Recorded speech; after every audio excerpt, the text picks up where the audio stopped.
Hello, everyone, and welcome back to Let's Write an Adventure, our ongoing live stream where we are creating out a full campaign, including its own custom domain of dread, in real time. I'm RJ Kerr, your host, as always, and today we are going to be, I think, picking up where we left off last time. If you are joining us for the first time, we are building out a domain of dread where the characters have been sort of entered into this world that uh, primarily takes place in and around an inland sea. And so there's lots of nautical themes, a lot of eldritch horror kind of stuff, aboleths and what have you, that that haunt this land. In the initial adventure that the characters kind of get drawn into, they are actually kidnapped and briefly enslaved and forced to work at this excavation site for this aboleth led faction that is looking for a lost artifact. And then, of course, they have to escape. They learned of the existence of this artifact and the fact that it might hold the power to free them from this world. That it is got sort of their key. Them finding it on their own is kind of their key to escape. And now we are working on building out some of the, we're going to say, more proactive elements, the places where the characters have kind of been in this they've kind of thrust into the adventure through this first adventure, and or thrust into the campaign through this first adventure, and now they are having to kind of get out there and start searching for clues as to where this artifact might be, and go looking for it for themselves so that they can be the ones who arrive in the first place, uh, and yeah, gain control and are able to safely escape the this domain of dread. Now, of course, there's going to be a twist, and we've already kind of started working on that ahead of time here. That twist being that the artifact doesn't just let them leave, that it actually gives them control over this domain of dread and the ability to either perhaps collapse it and permanently contain the evil held within, but also sort of seal the fate of everybody else kind of living in it, or open it up, free all the innocent people that live inside, uh, but also risk letting the evil out into the material plane. So, um, so that's what we're kind of working with at the moment. And last time, let me go ahead and share my screen here. Um, we were working on the go section of our story circle structure here, where the characters get proactive and they start making a plan to to find and secure the artifact. Um, and so we're setting up a series of leads and clues for them to follow. And we're just sort of at the beginning of that. Last time we uh, spent a little time kind of going over what we had brainstormed for the possibility of different kinds of clues and leads that the characters might follow. And so we were building out from that, where we are using um, in its basis, we're using the five node mystery structure. If you're familiar with that, if you're not, it's not a big deal. We're just kind of effectively building out investigative nodes, places where the characters can kind of search around and interact with and find various clues. And each of those nodes would have at least three clues in it that lead to other nodes, and thus allow the characters kind of move through the story or move through their investigation with a fair amount of redundancy. That way, if they miss something, it's not a huge deal. Um, now, since we don't know where our characters are going to start, we created our first node, our primary scene, as we called it here, um, to be something that we could drop in pretty much anywhere in our domain of dread. And so wherever the characters kind of go to hide out, or go to ground, or try to find some safety after escaping their kidnapping, um, we've got effectively three kind of clues that we can drop in and around that location. One in the form of a storyteller telling old tales about the lost artifact, and that'll mean that we need to write that story, and or at least the gist of it, so that it's so that the facts are kind of conveyed, um, or the important points are kind of conveyed. Um, we came up with a pointer character, somebody, perhaps a priest or a bard or what have you, who can direct the characters towards a treasure hunter with a lead. Um, and then we also had the idea for writing a brief, a couple stanzas of a sea shanty about the loss of the artifact, that might have clues buried in it that our characters could hear about, as they explore this domain of dread. And even cooler with the sea shanty, the part of the reason we're kind of working on that too, even though it increases our work, um, is it's something that we can weave in early on. So even before the first adventure really kicks off. And so it can feel more intrinsic to the environment there and lay out some of the groundwork ahead of time. So has give our characters something to kind of toe hold onto from the very beginning. So last Wednesday, we did that, and then we started filling in some of our secondary scenes. So places where these initial clues will lead. We did the historical deep dive in the form of the storyteller, as kind of an eccentric old coot, who has, knows all the old stories and can remember all the old shipwrecks and all that kind of stuff, this old salt of a character. And we built out an idea for some kinds of checks that might be done to get more clues out of him.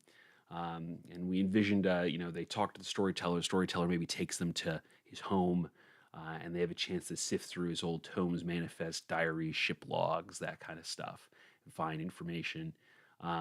Likewise, they can interview him himself, and he's kind of has a wandering mind, and they can make persuasion checks to kind of keep him on track and get the information that they need as part of the interview. Uh, and then also linked him to the treasure hunter, having the two of them having been acquainted, and so some kind of image that can be spotted of the two of them together, that might stand out as significant to the characters. Um, we did the same sort of thing with the treasure hunter interview, where we kind of established that there could be a treasure hunter, somebody else who's looking for the artifact, who they might be able to get information out of. And I like this because I don't think this is going to be a helpful person. I think this is going to be a hostile interview in some capacities. Might or a treasure hunter might feign to be helpful and give information, but they're really looking for the treasure for themselves. So they want to give away as little info as possible, and so we can have a variety of checks to kind of pull information out of them and have this real kind of contentious role play encounter. Um, and then, of course, we have the sea shanty, which we didn't get a chance to start building out last time. And all of these will lead to each other. They'll also lead to tertiary scenes, places where there's additional investigation. So we've kind of layered several levels of investigation on top of each other here, potentially. It's kind of, at least that's part of our outline at the moment. And so we can have kind of a cool, twisty, turny investigation where the characters can really have a lot to explore and play with before they come to the ultimate solution. Um, the discovery of the uh, um, where the artifact resides. So let's keep working on this a little bit here. And as always, we may jump around as inspiration strikes us or as things come to us. So let's see. Let's go ahead and just at least get here.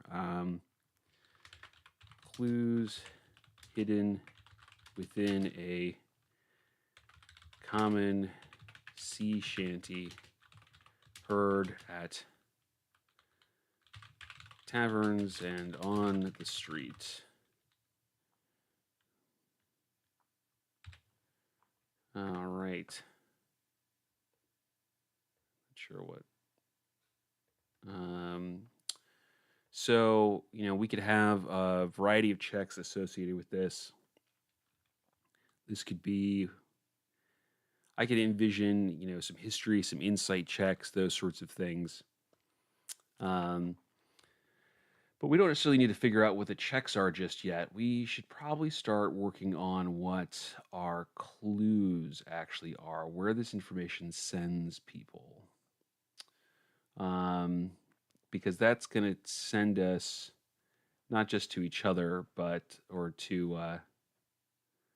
um, to each of the different sort of scenes, second or investigative scenes. It's also going to send us into our tertiary investigative scenes, our next level here, and move the adventure forward. So let's say we're going to say sea shanty. Hmm.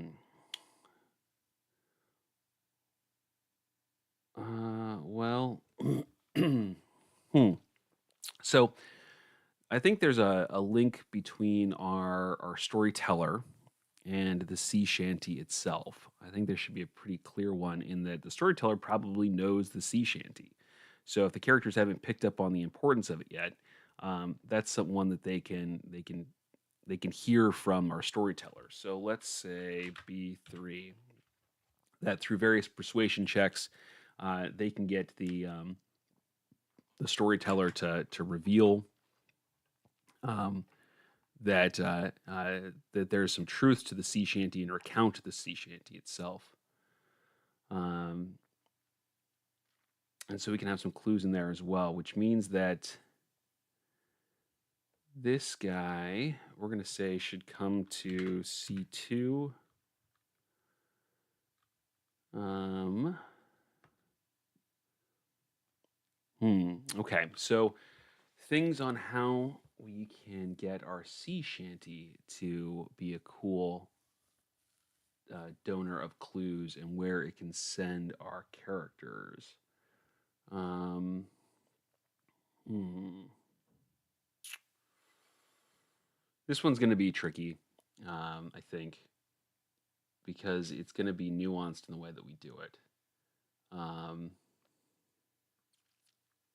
but I like it so much that I really kind of want to make it work one way or the other. Um, we got to work on that. We got to work on our treasure hunter here.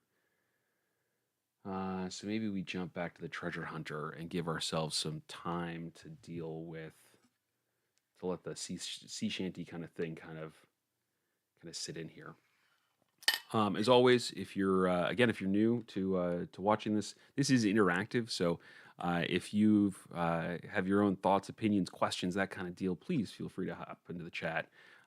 Always enjoy when I hear back from all of you. So let me know if you've got some input on any of this. All right. So let's see. Let's see here. Let's start with the treasure hunter. That's tangible, a little more tangible. Um, so we know that they know the storyteller. The treasure hunter wants to hold back on information, but they know the sea shanty.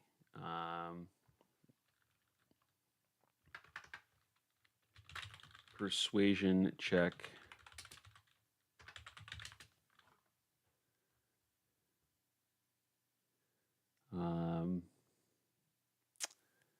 Let's see here. To convince the treasure hunter to recount the sea shanty.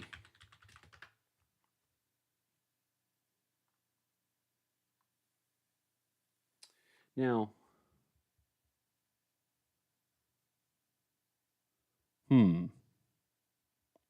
this begs an interesting question, I think, because is the sea shanty investigative scene in of itself? Probably not. Now that I think about it, it's probably just the clue itself. I'm probably probably trying to put more into there than I needed to. So it should lead to an investigative scene, though, something that we've got a little more meat to. So how would it do that? It would give some kind of idea as to a place, maybe, that the characters might check out. Maybe it mentions a different town, perhaps. Um, or maybe it mentions a shipwreck. Um, Something we could do here. Sometimes when I'm stuck on clues and leads, I just brainstorm cool places. Um, because sometimes they will jog my creative juices on where we could go looking for clues and that kind of thing. Cool places to investigate. So let's think about some stuff like that for the moment here. Let's kind of get going here. Um, so let's say there's warehouses. Let's see, warehouses on the wharf. There are our faction chapter houses. Those are places that we might go to. There's shipwrecks. Um, we could have, reefs, because this is an aquatic. So we could have some shallow reefs. Let's see here, and this is, we don't have to think of things necessarily that we already know how they're connected to the mystery. We're going to connect them to the mystery later. We're going to make them work. So some cool nautical sort of stuff. Let's see, and let me know if you have any ideas on kind of cool places maybe our investigations take our characters to. Um, let's see. Um, hmm. Nautical. Let's see here. Shrines. Let's see here. In town and in the wild, because we could have some wild sorts of shrines, some coastal shrines, things like that. Let's see here. What else might we have? Where else might they go? We could have. Um,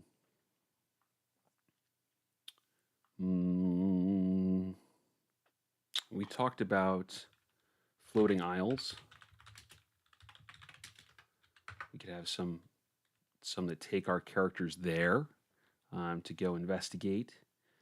Because we don't necessarily, there's no reason we need to we need to limit our investigations to things that are close by Darkport, the town where the characters start.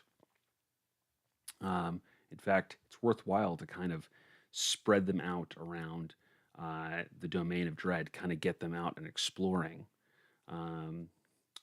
So we could say unusual rock formations. We could say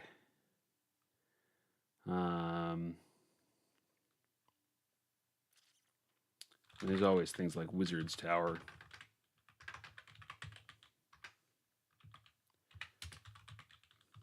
Towers. We could have Lost Dungeons. That's kind of an obvious one, but a goodie. You could find clues within a dungeon. That makes for a fun sort of set of investigations. Let's say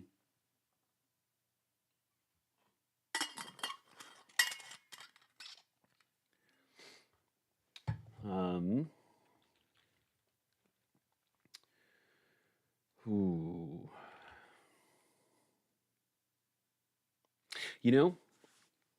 Now that I think about it, there's, we have got one that's kind of an okay place. We've got one that's like the home, the the home of this storyteller. We have the idea of this repository of knowledge in this area here, especially takes the place of like an old library, that kind of thing, because it doesn't that sort of thing doesn't exist in the gangland political structure that is Darkport. And so this takes the place of that. So that makes sense. It gives us something tactile. It gives us a place that we might come back to. I think that's good for one of these. What we don't want, it occurs to me, is a just another investigation that's just again somebody's home. So maybe with this treasure hunter, maybe they're not in Darkport. Maybe we hear about them, but they are out in the field actively looking, and perhaps um, they've come to another dungeon environment or something along those lines. Um, so let's say the treasure hunter is far from home, actively looking for um, the um, um, the artifact. That's what I'm looking for. Artifact. Don't you just love that when your brain just won't grab the thing that you need it to? um, looking for the artifact. Yeah, okay, because I could envision kind of an investigative scene, if you will, that's like a little mini dungeon, right? Where they've kind of like gotta go find this treasure hunter, this Indiana Jones-esque character, right? Who's out there looking for the artifact, searching for it. They're deep in this lost dungeon, and the characters have got to go in there and find them. And you could have sort of the climactic encounter where you know they run into sort of the our BBEG of this dungeon, the climax of this dungeon, at the same time that this treasure hunter does.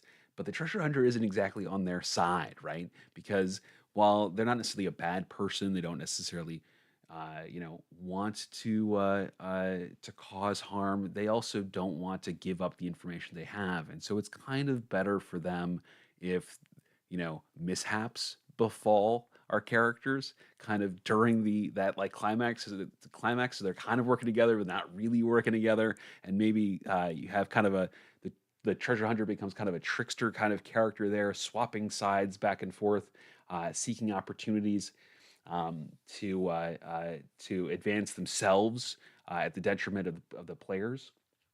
I kind of like that idea. Um, and it adds a little bit, I think, of background, a little bit of uh, some extra flavor to uh, this interview. What would be this interrogation? One piece of advice that I like to give people is that when you've got something that you're like, I need this to happen, I want this to happen, but it feels kind of bland, add something else to it so that your characters are doing more than one thing at a time. And that's intrinsically going to add interest for your players and make it a far more enjoyable sort of encounter and a far more interesting kind of experience. Um, so let's capture that thought before we get too far off here. The treasure hunter is far from home, actively looking for the artifact. The characters come upon them deep within a dungeon environment, linking up just as the BBEG is encountered. The treasure hunter is a trickster character, and thus is not really on the character's side or the side of evil, but a side all their own. Cool. Um, okay. Yeah, I like that. That adds a little extra kind of flavor to this environment here. It's going to give us another little kind of dungeon to build out, but this doesn't have to be a big one. This can be kind of a mini kind of deal, um, just enough that it taxes and tries our characters a little bit.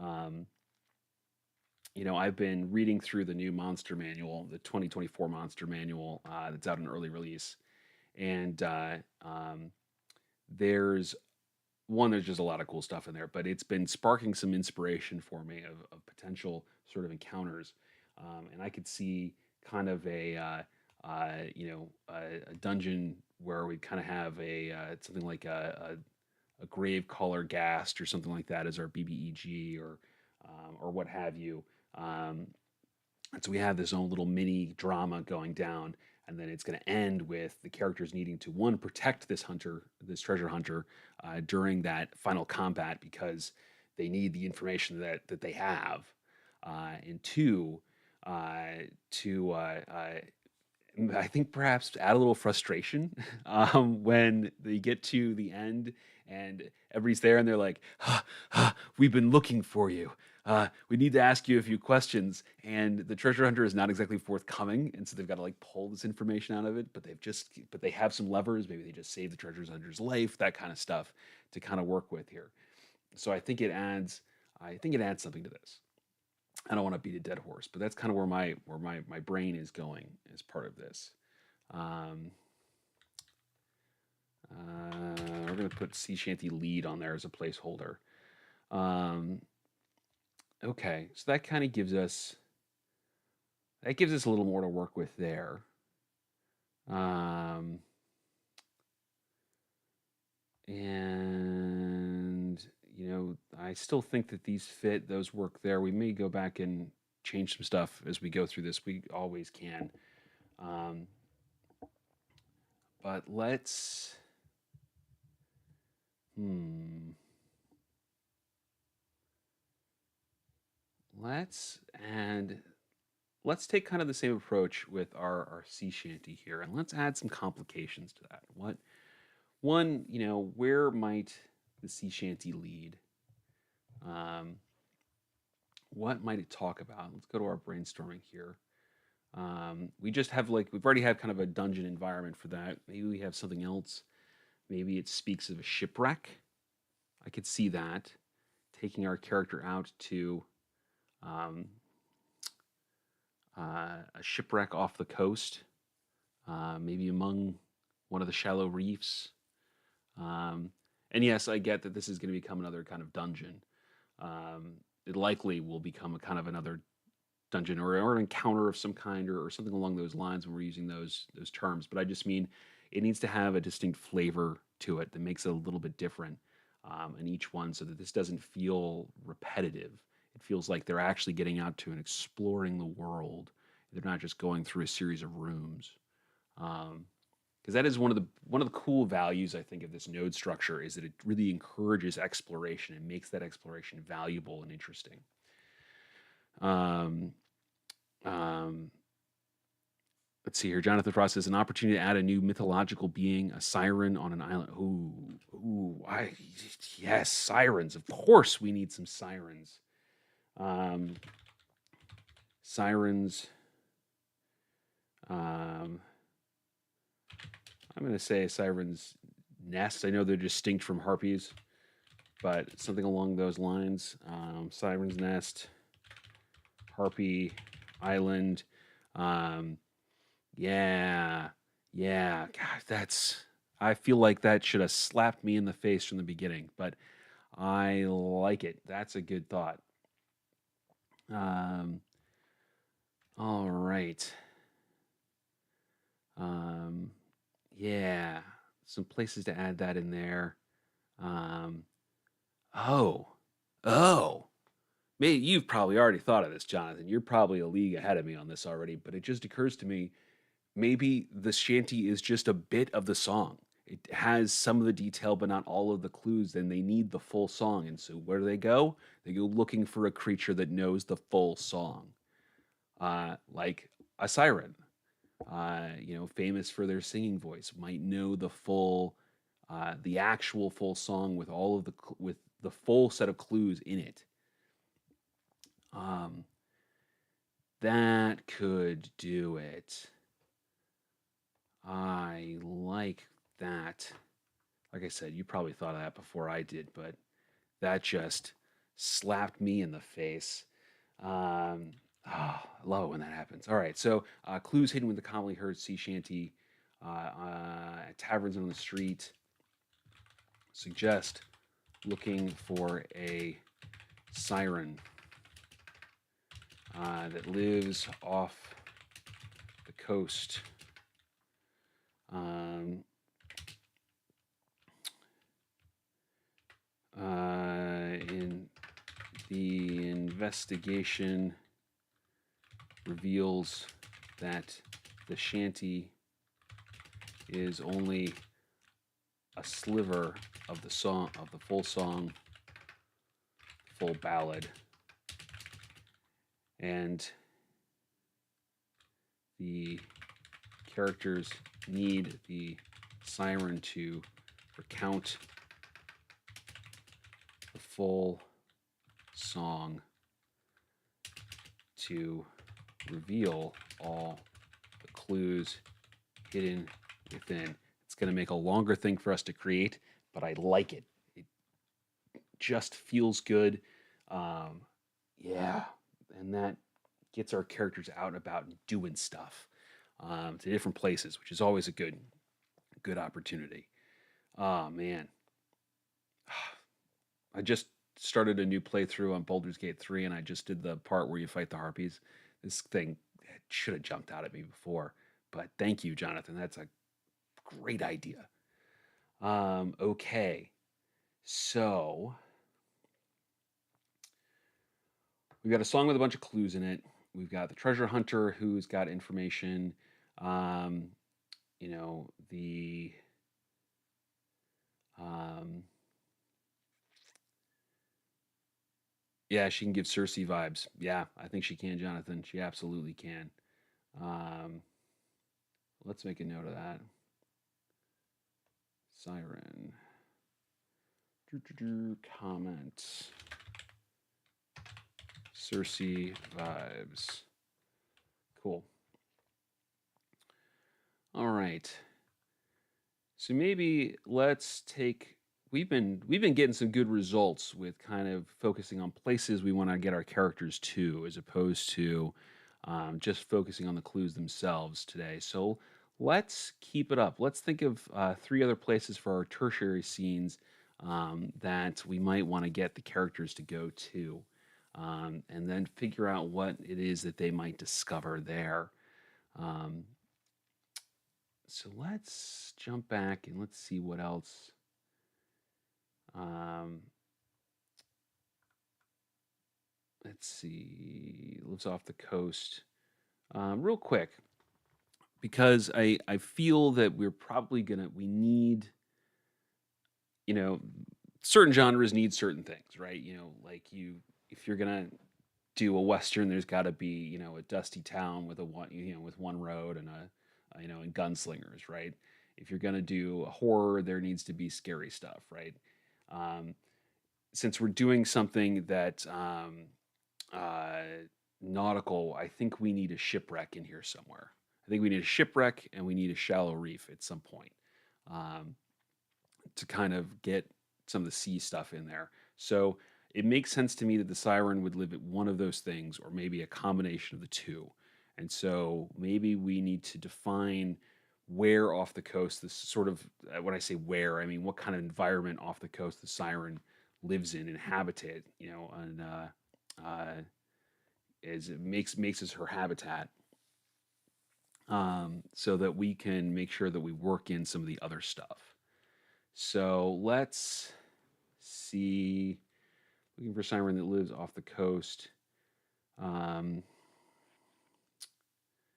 maybe I think maybe in a sort of a in a small atoll, um, on that's kind of growing up out of a shallow reef. I think that makes the most sense. At least that makes sense to me. Let me know if you've got other thoughts on this. Um, Jonathan Frost says the Wizard Tower is a huge pillar of salt. Ooh, I like that. Um,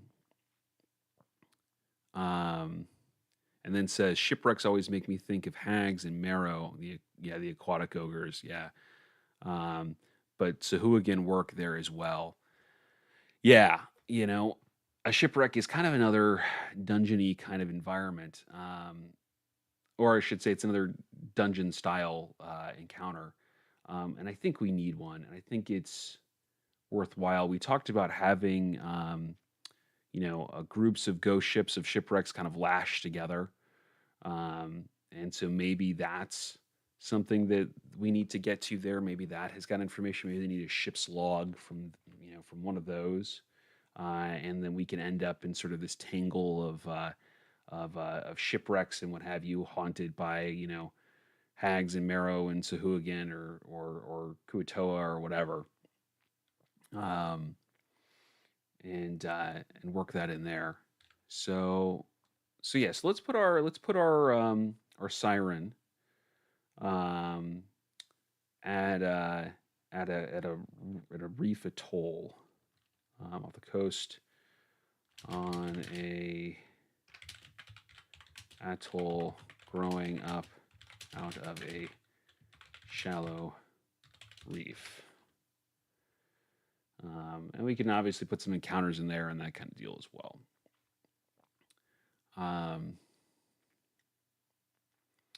So let's think of some places here. Let's say our tertiary scene. Let's go ahead and do. I'm gonna call. We're gonna say. We're gonna say Ghost Ship Isle. So let's take our shipwreck kind of idea, and we talked about before having kind of these floating islands that are ghost ships kind of lashed together. So let's do something with that, so that we can get kind of one of those out into the world. And so let's make that one of those places there. We'll explore that a little bit more. Um, let's see. Wizard's Tower is a convenient one, because it would be another repository of information, or it would be another easy repository of information. We could do something along those lines. It'd be a relatively simple 5-room dungeon kind of structure that we could use for that.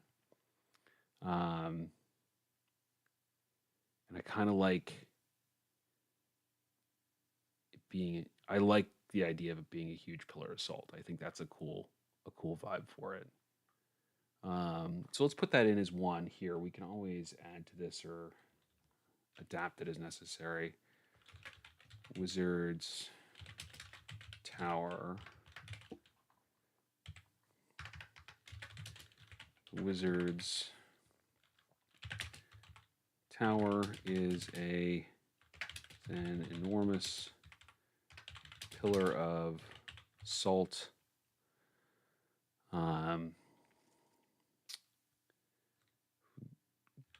growing out of a shallow section. Let's say a shallow lagoon. Why not? Shallow lagoon. Because you don't get a lot of water flow in a lagoon. They're very calm, so the salt kind of builds up. Let's say it kind of builds up in the center. And then we create another character that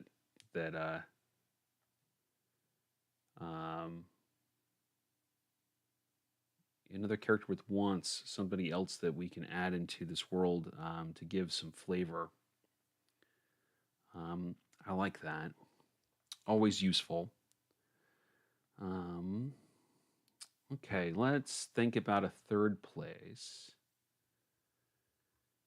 Let's brainstorm from there. So let's back to our list. We got shipwrecks. We got shallow reefs. We got floating isles in there too. We got a wizard's tower. We got a dungeon. We've got a siren's nest.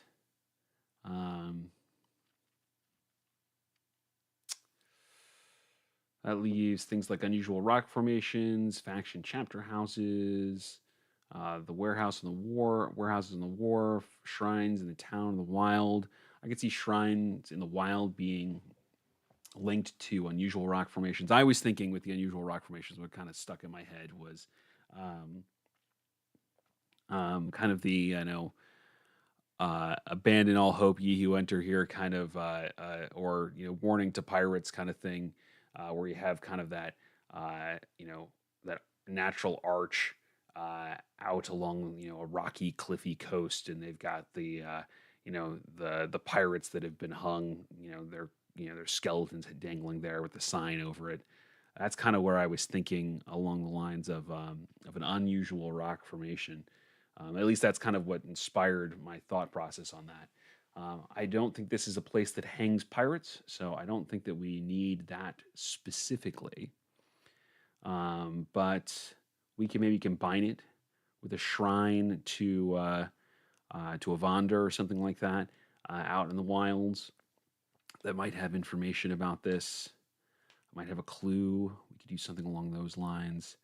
Um,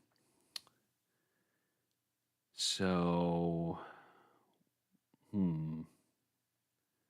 me think a little bit about what might be there, who might be there, what kind of information we could pull from that. And I don't necessarily mean in specifics, but in general terms, just so that it makes a little more sense in my brain. Um, let's see here. Jonathan says a moving island, actually the back of a gigantic animal, a smaller Zaratan, Leviathan, or a big old dragon turtle. Yeah, that's a potential. Uh, we've got one floating island in terms of the Ghost Ship Isles. Um, but but we could anchor those ghost ships metaphorically to an unusual rock formation. So it's more of a becomes more of a castle kind of structure made out of these old shipwrecks, uh, as opposed to a floating island. I kind of like that better. And then we do a moving island on the back of a gigantic animal, and maybe what's on it is a shrine of some kind that has information. Um, yeah. Now we're doing something. Combinations, and combinations are the key. Um, take one thing and take an idea and attach it to another idea. Ghost ship castle, and we'll fill that out in a second here. But let's also go ahead and get our moving isle. Yeah, piled shipwrecks instead of horizontal. Jonathan says, piled shipwrecks instead of horizontal and rambling. It's vertical. That's cool. Yeah, that's kind of what I was thinking, was that maybe, when it was kind of a floating isle, I was thinking kind of horizontal, but again, that's a little less interesting, I think, than actually having like, there be a rock formation out in the ocean that all these shipwrecks have been physically kind of, put up against and stacked and built into the kind of this castle-like structure. Um, that maybe is full of Sahuagin. Maybe it's a Sahuagin stronghold. We figure that out. Um, so Ghost Ship Castle. Let's see here. A multitude of shipwrecks have been gathered around a natural stone arch off of a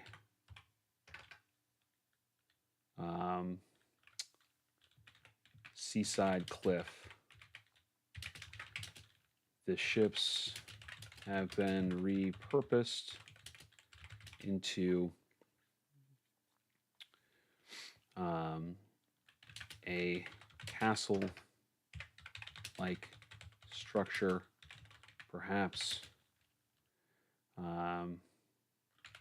Becoming a who again? I'll keep the spelling of that. Here we go. So who again? Stronghold. Okay. And then our moving isle.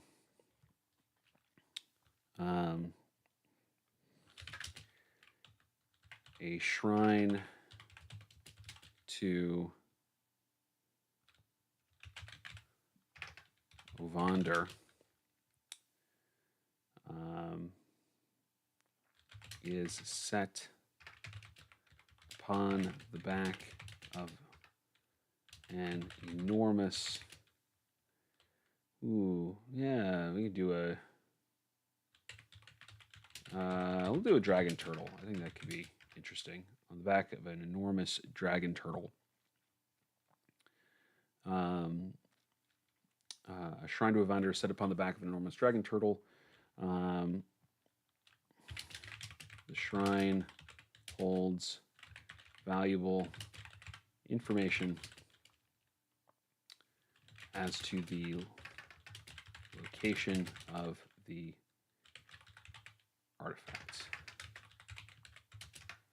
I suppose that sentence could be used for any and all of these places here, but for whatever reason, I felt like I needed it there.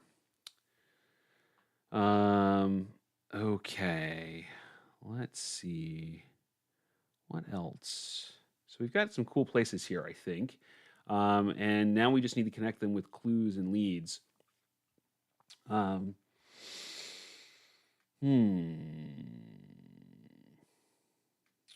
Let's see about doing a little bit of that.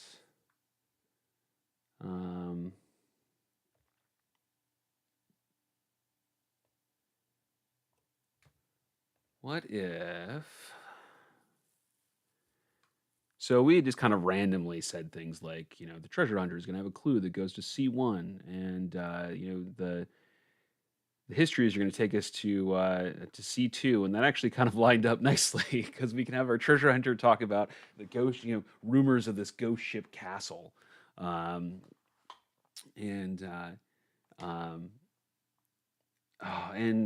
this actually works out really, really well.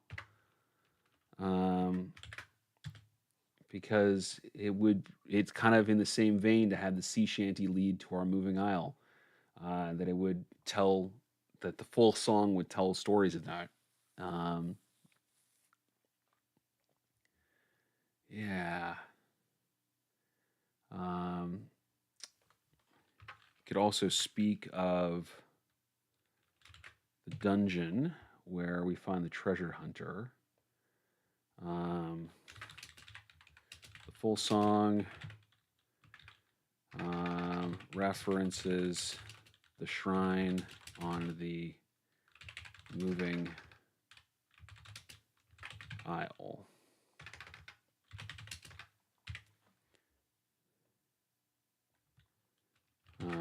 The song also speaks of the dungeon currently being explored by the treasure hunter.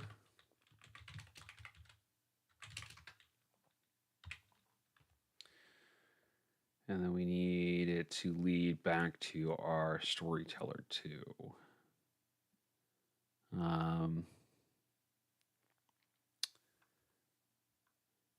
That might not be the song itself, but rather seeking out someone who knows the story. Yeah. The siren doesn't know the history of the song, only the song itself. She directs characters to seek out the... We're just going to call him the Old Salt until he has a name for it. The Old Salt, who memory runs long enough to know the stories and histories needed. And it's our B1. Cool. Okay. See, I love it when stuff like this happens. When, we came into this really, or at least I came to this really having no idea what the heck I was going to be doing for this sea shanty, but knowing that I really liked the idea of it. And now, through your guys' help and the brainstorming here, we've come up with some really cool places that our characters can go to explore that actually connect fairly neatly with various clues. And I would love to say that this is never happens, or it's never quite this organic, but it seems like every time I read a mystery, it ends up kind of working out this way. So just trust the process would be my advice when you're doing your own on these. Trust the process. Brainstorm cool places, brainstorm cool clues, put them in there, and then figure out how they connect. Okay. So, um,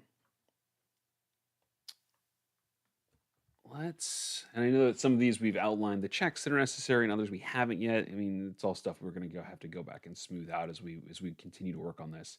But this is a big chunk of story. Let's just get one more clue in here, and then we can go ahead and wrap up, because then we'll be done.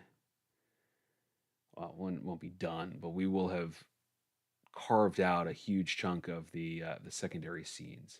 So let's say that our treasure hunter, trickster that he is, needs a good old intimidation check. He needs to be scared into giving this next bit of information here. An intimidation check is required to convince treasure hunter to share his next lead.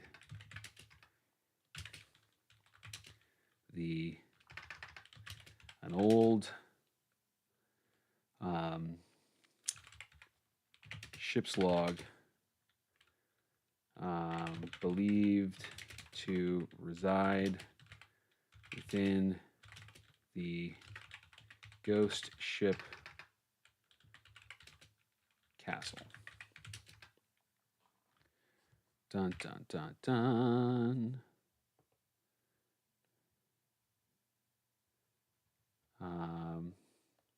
Then we can do. Let's get this one down here. History checks if the old Thames Manifest Diaries clue reveals references to the learned wizard who resides in a tower of salt in a quiet lagoon. Cool. And of course, bear in mind that as we're building this out, just because the characters get a clue and then they got to head somewhere else. And one of the cool things about spreading this out so much and making them go to so many different places that are not right next to each other is we can put encounters and challenges kind of in the way there as they pop up organically. And I think we're going to build some of that out when we get to the search here, our search section of our story circle, because we're going to be working on some of the challenges that our characters face. And so that's a place where we're going to talk more about an idea that I haven't heard anybody in the TTRPG space talk about yet. We talk a lot about, while you're playing, kind of doing the yes and the no but kind of stuff as a DM specifically, where a character wants to do something and you say yes and you build off of it, or you have to tell them no but there's something else and you build off of that. Well, when you're creating adventures and you're trying to ratchet up the tension and have these escalating problems, and it gets gradually harder and harder and what have you, and to keep that sort of the thrill up, you can invert those and you can play yes but and no and instead. And we'll talk a little bit more about that next time, I think, and talk a little bit more about that more for sure when we get into the search section here. We start building out some of the complications that the characters will face. Um, but effectively, in a nutshell, it's things gradually get harder, right? So do the characters succeed? Yes, they succeed, but there's a new challenge on the horizon. Do the characters succeed? No, and here's how things have gotten grimmer because of it. Is an easy way to kind of conceptualize that and try to keep building up the drama as the characters move their way through the story. Cool. All right. Well, thank you so much for joining me tonight. As always, I have a ton of fun getting to do this with you all, this sort of organic time to just be creative and build out this world is a real breath of fresh air for me. So thank you for making all of that possible. I think we're kind of on a cool trip here. So I think we're going to continue this on Wednesday as well. And so we'll keep building this out on Wednesday this week instead of doing our typical TTRPG talk. And so join me, and join everybody in the chat here again next Wednesday, same bat time, same bat channel, as it were. So 6 p.m. in Central Time if you're watching the U.S. On this coming Wednesday, and we'll do another segment of this. We'll start building out some more of these clues, or maybe we'll dive in and start building out some challenges. We'll see what comes to us. But thank you again for watching. If you've enjoyed this video, please like, subscribe, leave a comment. All that kind of stuff really helps the channel grow and helps encourage me to keep doing more of this stuff and lets me know what you're interested in. So as always, thanks again, and I look forward to seeing you next time, whether it's next Monday or next Wednesday. Talk to you then. Bye.